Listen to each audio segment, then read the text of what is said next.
शील की पूर्ति के साथ, ये जो शील है जिनको हमने ग्रहण किए, इन शीलों की पूर्ति के साथ ही हमारी समाधि का भाव बढ़ेगा। समाधि के साथ साथ ही हमारी प्रज्ञा बढ़ेगी, मुक्ति बढ़ेगी, है ना। तो इन सीलों को जितनी अच्छी तरह से हम लोग सुरक्षित कर पाने की कोशिश करें, उतना हम लोगों के लिए दीर्घकाल के लिए हित सुख के लिए है। फिर जैसे हम लोग देखते हैं कि हमें निरंतरता से किसी न किसी चीज की सहायता होती है कि अच्छा, मुझे ये चाहिए तो अच्छा रहेगा, ये चाहिए तो अच्छा रहेगा करके, तो उसके लिए सहायक समझना चाहिए अरहंत मुनि को। हमारे जीवन में हम हमेशा किसी व्यक्ति को देखकर उसके अनुसार जीने का प्रयास करते हैं। उसके अनुसार हम अपना जीवन रहना चाहते हैं। हम उसे आइडियल मानते हैं कि हाँ, ये ऐसा है, मुझे तो ऐसा बनना है करके। तो ये जो अरहंत मुनि है, इन अरहंत मुनियों के विचार करते हुए, इन अरहंत मुनियों का विचार करते हुए हम इन सीलों को ग्रहण किए हैं। तो इस बात को ध्यान में रखना चाहिए। मैं जिन भिक्षु को जानता हूँ, मानता हूँ, वे अरहंत सारिपुत्र बनते जी, इन्हीं गुणों से युक्त थे, इन्हीं सील से युक्त थे, ऐसा ही जीवन जीने वाले थे। वे महारिद्धिमान बनते, महामुगलायन बनते जी, वे भी इन्हीं गुणों से युक्त थे।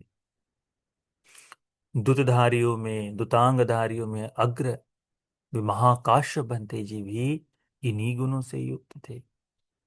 और मैं ऐसे ही गुणों का अभ्यास कर रहा हूं, इन उपोसत सीलों को ग्रहण कर रहा हूं, जो मुझे जीव हिंसा से दूर रहने की शिक्षा देते हैं, जो मुझे चोरी करने से दूर रहने की शिक्षा देते हैं, जो मुझे ब्रह्मचर्य के पालन के लिए अनुबल देते हैं, सहायता उस तरह से जीवन जीने के लिए बताते हैं, जो मुझे झूठ बोलने से विरत रहने के बारे में बताते हैं।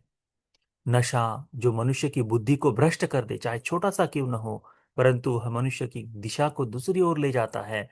तो जो मनुष्य की बुद्धि को भ्रष्ट कर दे, धर्म को समझने में, प्रज्ञा में हानिकारक बने, ऐसे नशा को संपूर्णता से दूर करने के लिए जो बताया है, इन्हीं अनंत गुणों की तरह रहने के लिए बताया है। उसके पश्चात मुनिगण अपनी संयमित आहार से जीवन जीते हैं। एक समय का आहार, नाश्ता, दोपहर का भोजन पर्याप्त है अपने जीवन की साधना के लिए। क्योंकि अरहतों का कभी विचार नहीं रहा कि यह शरीर बड़ा दष्ट पुष्ट हो जाए, बड़ा सुंदर दिखे, मॉडलिंग के काम आए। नहीं, ये शरीर केवल इस धर्म के कार्य को करने के लिए, इस शरीर की क्रियाएं अच्छी तरह से वहन हो पाए, इस आशय से भोजन ग्रहण करना है। तो तथागत ने कहा, रात्रि का भोजन भिक्षुओं के लिए विकाल है। सभी अनंतों ने स्वीकार कर लिया, मान लिया, एकाहारी हो गए। उस तरह से मैं भी आज जीना चाहता हूँ, उन अनंतों की तरह जीना चाहता हूँ। वह है विकाल भोजना वीरमणि। हम प्रतिदिन दिन में 3 बार, 5 बार खा सकते हैं भोजन। सुबह का नाश्ता, 10 बजे की चाय, दोपहर का 1 डेढ़ बजे का खाना, फिर शाम को नाश्ता 4 बजे का, फिर 6 बजे का थोड़ा सा स्नैक्स, चाय, और फिर रात्रि का भोजन। से 5-6 बार खाते हैं। परंतु आज मैं धर्म का जीवन जीऊंगा, तो आज मेरे लिए दोपहर 12 तक जितना भोजन उतना पर्याप्त है। उसके पश्चात मैं भोजन ग्रहण नहीं करूंगा। आहार खादनीय वस्तु ग्रहण नहीं करूंगा। भोजनीय वस्तु जो सम्मुति से भोजन है, इन भोजनों को नहीं करूंगा। इस भोजन को मैं ग्रहण नहीं करूंगा। ऐसा विचार, ऐसा संकल्प उसके बाद में है, जो मनुष्यों के इंद्रियों को विकल कर दे, आंख, कान, नासिका इनको विकल कर दे, मन में अलग ही राग का भाव जगाए। ऐसे नच गीत वादित विसुक दसन, ये जो नाच गाना है, ये क्या करते हैं आजकल? हम देखो, हम मोबाइल में लगे हैं, शॉर्ट्स देखते हैं ना, छोटे छोटे रील्स देखते हैं, उनको कहते हैं, है कि नहीं? क्या करती है ये? हम्म मन को विकल कर देती है। कोई बुद्धि बुद्धि का काम नहीं हो रहा है ना। या फिर मन को सम्मोहित कर लेती है अपने आप में। लड़के लोग बताते हैं, हमें भी उसका अनुभव है क्या, कि एक बार रील देखना शुरू कर दे तो समय ऐसे बह जाता है, पता ही नहीं चलता कि क्या हुआ। ऐसा होता है ना।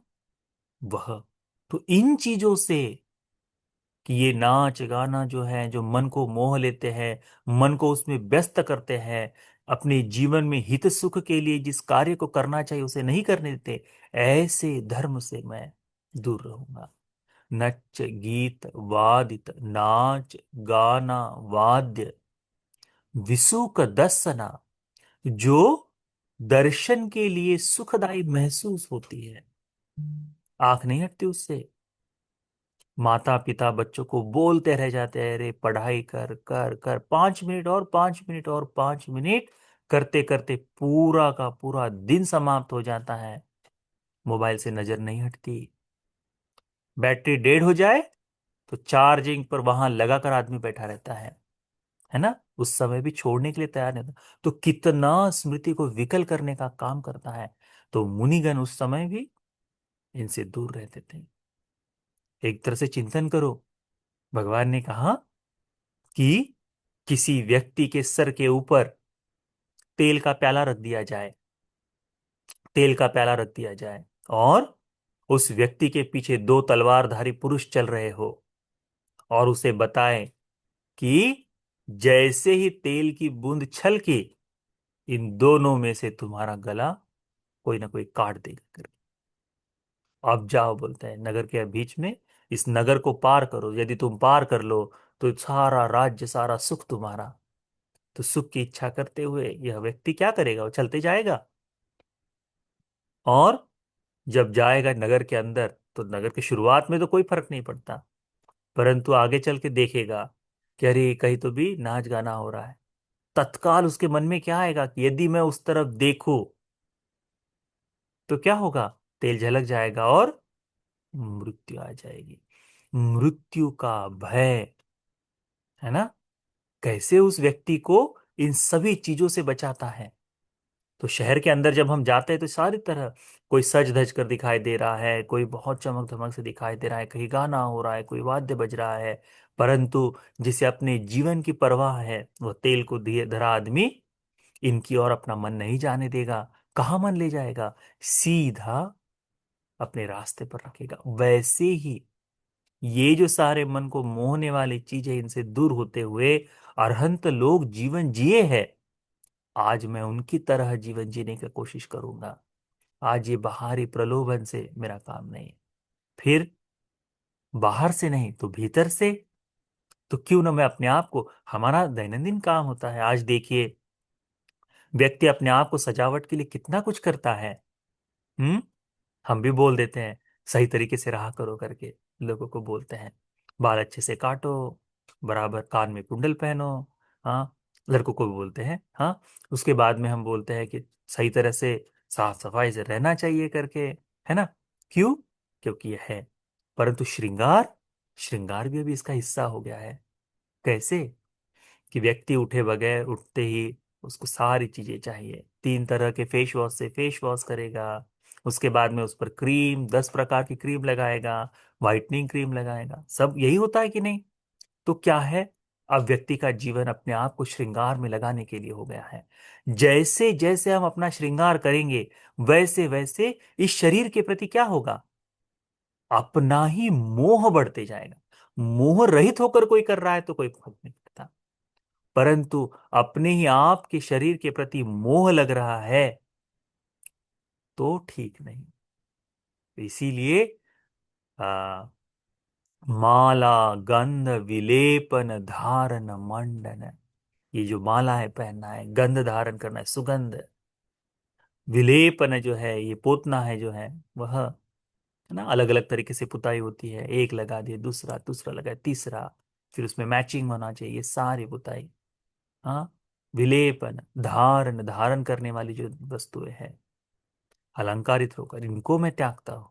आज के दिन अरहंत मुनिगण इन सब से विरत रहते हुए जीवन जिए। तो वह, और फिर उच्चासना महासना वीर, महार्ग उच्च शय्याए, जो ऐसे जैसे बैठते ऐसी नींद आ जाती है, बिल्कुल आदमी गल जाता है उसके ऊपर, है ना। यह उसे प्रमाद में डालने का काम करती है। तो संयमी जीवन के लिए, कि मैं संयम का जीवन जीऊं। आप देखिए, बहुत बड़ा सोफा है, आदमी बैठते समय ऐसा नहीं बैठेगा, ऐसा चौड़ा होकर बैठता है, जिसको हाथ पैर फैलाकर बैठता है, किसी के घर में भी जाए तब भी उस तरह से बैठता है, आपने देखा होगा ना। घर के अंदर भी जो सोफा रखा हुआ है बड़ा वाला, जो छोटा वाला लकड़ी का जो सोफा है, उसमें तो ज्यादा कोई फैल नहीं सकता, उसको चल जाता है। परंतु जो बड़ा आसन है, कि जिस पर बैठते ऐसा लगता है कि यही बैठ जाओ, चिप्स का पैकेट हाथ में हो, एक मूवी साथ में हो, और बस यही उठा पड़ा रहो करके, है ना, ऐसे उसको कहते हैं महाशय। उच्चासन जो है वो है ऐसा गद्दा जिसके ऊपर पैर रखते ऐसा लगता पैर बिल्कुल दब जाए, वो है उच्चासन। तो यह व्यक्ति को और प्रमादी बना दे, तो इनसे मैं दूर रहो आज के दिन। क्योंकि अरहंत मुनि लोग शैया के बारे में, सोने के बारे में बिल्कुल विरत वैरागी रहे। कैसे? आज कुम्हार की शाला में सो रहे हैं, कल तृण की पर्णकुटी में सो रहे हैं, घास के ऊपर सो रहे हैं, तो कहीं किसी पर्वतों की कंदराओं में, पहाड़ों से बने, पत्थरों से बने इस पर अपना संगाटी बिछाकर सो रहे हैं, हल्का सा आसन बिछाकर सो रहे हैं। या फिर किसी विहार में जहां व्यवस्था की गई है पलंग की, अनेकों विहार थे वहां पर, उनके प्रमाण से कि ठीक है, तो वह, तो इसमें उनकी अरति थी, उसमें ऐसा कोई भाव नहीं था कि अच्छा मैं इसका ऐसा इस्तेमाल कर लूं, अच्छा मैं ये अपना गद्दा जो है इस कमरे में मिला है ना, इस गद्दे को मैं पैक करके अपने कंधे पर रखकर जंगल में जाऊं तो मैं वहां बिछाकर सोऊंगा, ऐसा भाव नहीं था। ये है, इसीलिए ये जो उच्चासना महासेना, इनको त्याग। तो ये अरहंत मुनि इस तरह से जीवन जिए हैं, आज मैं इनकी तरह जीवन जीता हूं। ये 8 धर्म निर्वाण के लिए हेतु बनने वाले हैं। ये 8 धर्म मेरे दीर्घकाल तक हित सुख कल्याण के लिए हैं। यदि इनका प्रमाण देखा जाए, यदि इनका प्रमाण देखा जाए, तो एकांत रूप से ये निर्वाण के लिए हेतु कारक, हेतु होने वाले हैं। परंतु यदि धन से इसकी तुलना की जाए, तो भगवान क्या कहते हैं? यदि कोई 300 स्वर्ण मुद्राएं जो है दिन में कमाता है, उस समय में 300 मुद्राएं, यानी राजाओं को मिलने वाला धन है, उस तरह का भाव हो जाए, बहुत धनवान व्यक्ति हो जाए, तो 300 मुद्राएं प्रतिदिन कमा रहा है 100 वर्षों तक। इस लोक में ऐसा कोई भी व्यापार नहीं, ऐसा कोई भी ये नहीं जो तुम्हें एक सीमित प्रमाण से दीर्घकाल तक धन का अर्जन करने दे, नहीं है। परंतु ये उपोषित का सील, यदि कोई व्यक्ति एक दिन उपोषित का सील, 24 घंटे उपोषित का सील ग्रहण करता है, तो 100 स्वर्ण मुद्राएं प्रतिदिन के हिसाब से जब 100 वर्ष तक प्रतिदिन अर्जित करेगा, तो कितना हो जाएगा? 300 वर्षों तक हो गया ना, 300 वर्ष हो गया ना, 100 100 के हिसाब से, नहीं ना, कितना हो गया? उसका कैलकुलेशन आप लोग निकाल लो। ठीक है, 300 मुद्राएं है, 100 वर्ष तक हो रही है, तो उसका हिसाब लगा लो कितनी होगी। इतना धन प्राप्त करने के लिए व्यक्ति को क्या करना पड़ेगा? एक तो 100 वर्ष की आयु होनी चाहिए, प्रतिदिन मेहनत करनी चाहिए, उस तरह से धन अर्जित करना चाहिए। इतना धन अर्जित होने का जो पुण्य है, वह एक दिन के उपोषित में, वह तो भगवान कहते हैं छोटा सा अंश है उसका, इससे भी अधिक विशाल पुण्य का संचय होता है। चक्रवर्ती राजाओं को चक्रवर्ती राजा का रत्न, चक्र रत्न प्राप्त होने के लिए सप्ताह तक उपोषित को ग्रहण कर कर उस बैठना पड़ता है, तब जाकर वह उत्पन्न होता है, यानी पुण्य में है। परंतु वो चक्रवर्ती राजा बनना है, उसके लिए भी ये उपोषित का धर्म आवश्यक है। इसीलिए इन उपोषशीलों को ऐसे ही छोटा ना समझना चाहिए, बहुत विशाल, बहुत ही पुण्य का, बहुत ही हमारे जीवन में लाभ दे, ऐसा ही समझना चाहिए। आज इन उपोषित का हम लोग पालन कर रहे हैं, किसे ध्यान में रखते हुए? अरहंत मुनियों को। तो अरहंत मुनिगणों की तरह आज मैं जीवन जीने की कोशिश करूंगा, आज मैं उनकी तरह जीवन जीऊंगा। इस तरह का भाव यदि आप मन में रखते हैं, तो ये उपोषित का सील सार्थक है। तो ये जो उपोषशील है, आप सभी को अच्छी तरह से पालन करने के लिए, धर्मपूर्वक जीवन जीने के लिए, निर्वाण के लिए, हेतु बनने के लिए, सुख को पाने के लिए उपकारी हो जाए। साधु साधु साधु।